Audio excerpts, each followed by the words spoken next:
On va parler d'un problème très grave aujourd'hui, on va parler d'insuffisance rénale. Et c'est quoi? Eh bien, pour des millions de personnes, ce sont des heures passées en dialyse ou dans l'attente d'un don d'organes. Mais pour toutes ces personnes, la science est en action et une nouvelle possibilité de traitement est sur le point de voir le jour.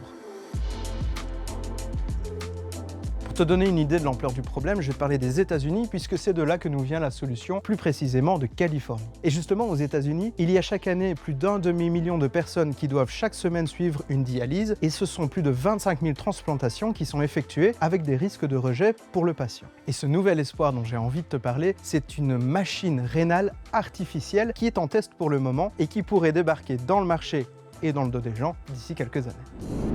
Juste un peu de contexte, pourquoi c'est important les reins, pourquoi tu dois prendre soin de tes reins? Eh bien parce que c'est l'organe qui détoxifie ton corps. Tu as déjà entendu parler des cures de détox, en fait ce sont tes reins qui s'occupent de quasiment tout le boulot de détox en enlevant les impuretés, les toxines et les déchets que tu évacues ensuite. Et donc si le filtre des reins n'est pas en bon état, tu vas emmagasiner des toxines dans ton corps, ce qui n'est pas très bon pour la santé.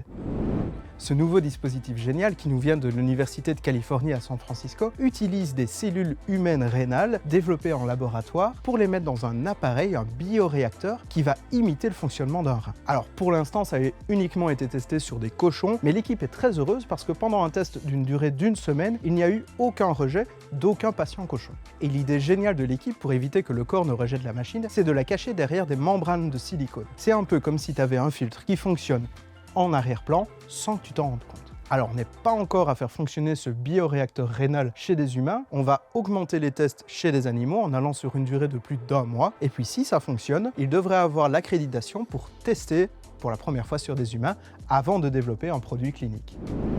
En attendant, n'oublie pas que la science est toujours avec toi, et bois de l'eau, c'est bon pour les reins.